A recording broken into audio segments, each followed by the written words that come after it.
ওল ডাঁটার তরকারি অনেকে হয়তো খেয়েছেন, আবার অনেকে নাও খেয়ে থাকতে পারেন। যদি না খেয়ে থাকেন তাহলে এই ডাঁটাটা তাড়াতাড়ি কিনে একবার রান্না করে দেখতে পারেন, ভীষণ ভালো খেতে হয়। তবে চলুন ডাঁটার গায়ের খোসাটা ছাড়িয়ে ডাঁটাটাকে টুকরো টুকরো করে কেটে নিই। এই ডাঁটার তরকারিটা অনেকেই চিংড়ি মাছ দিয়ে করে, কিন্তু আজ আমি একদম নিরামিষভাবে বানাবো। সবজির মধ্যে নিয়ে নিয়েছি আলু, ঝিঙে, পটল আর কাঁঠালের দানা। গ্যাসে একটা কড়াই বসিয়ে দিয়েছি, তার মধ্যে দিয়ে দিলাম সামান্য নুন। এবার ডাঁটাগুলো দিয়ে সেদ্ধ করে নেব। যদি মনে করেন যে এইভাবে সেদ্ধ করবে না, তাহলে প্রেসার কুকারে একটা সিটিও দিয়ে নিতে পারেন।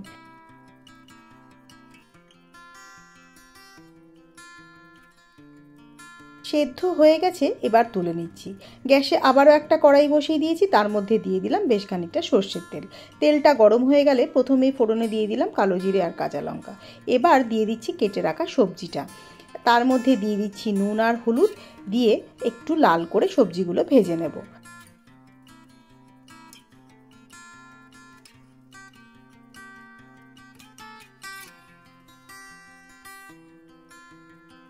সবজিগুলো মোটামুটি প্রায় ভাজা হয়ে গেছে, নরমও হয়ে এসেছে। এখন এর মধ্যে দিয়ে দিচ্ছি সেদ্ধ করে রাখা ওল ডাঁটাটা, দিয়ে দেব বেটে রাখা সাদা সর্ষে। এখানে আমি কালো সর্ষের বদলে সাদা সর্ষেটাই ব্যবহার করেছি। এবার সব কিছুকে একসাথে বেশ ভালোভাবে সবজির সাথে মিশিয়ে খানিকক্ষণ কষতে দেব।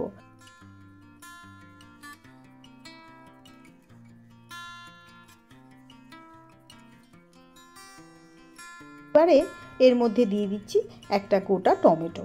টমেটোটাকে সবজির সাথে মিশিয়ে নিয়ে আবারও খানিকক্ষণ রান্না হতে দেব। এখন এখানে দিয়ে দিচ্ছি প্রয়োজন মতো নুন। নুনটা দেবার পর সব সবজির সাথে আবারও বেশ ভালোভাবে মিশিয়ে নিয়ে ঢাকা চাপা দিয়ে রান্নাটা হতে দেব বেশ খানিকক্ষণের জন্য। এতে সবজিগুলো বেশ ভালোভাবে সেদ্ধ হয়ে আসবে। এখন ঢাকাটা তুলে এর মধ্যে দিয়ে দিলাম বেশ খানিকটা কুড়োনো নারকেল।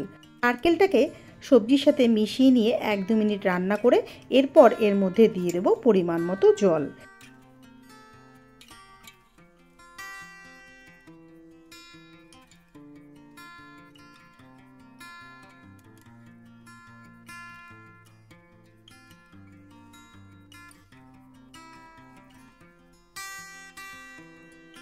এবারে এর মধ্যে দিয়ে দিচ্ছি টেস্টের জন্য সামান্য চিনি। চিনিটাকে মিশিয়ে নিয়ে ওপর থেকে আবারও একটা ঢাকনা দিয়ে 2-1 মিনিট রান্না করে নিয়ে তারপর নামিয়ে নেব। রান্নাটা প্রায় হয়ে গেছে, সবজিগুলো সব বেশ ভালোভাবেই সেদ্ধ হয়ে গেছে। এবার গ্যাসের ফ্লেমটা বন্ধ করে দিয়ে নামিয়ে নেব। আগে যদি কখনো এইভাবে নিরামিষ ওল ডাঁটার তরকারি বাড়িতে বানিয়ে না খেয়ে থাকেন, বানিয়ে খেয়ে দেখতে পারেন, খুবই ভালো লাগবে খেতে। আজ তবে এই পর্যন্তই, দেখা হবে অন্য কোনো নতুন রেসিপির সাথে। যদি ভালো লেগে থাকে রোজকার মতো আবারও বলবো পাশে থাকবেন, ভালো লাগলে লাইক, কমেন্ট, শেয়ার করবেন। সবাই সুস্থ থাকবেন, ভালো থাকবেন।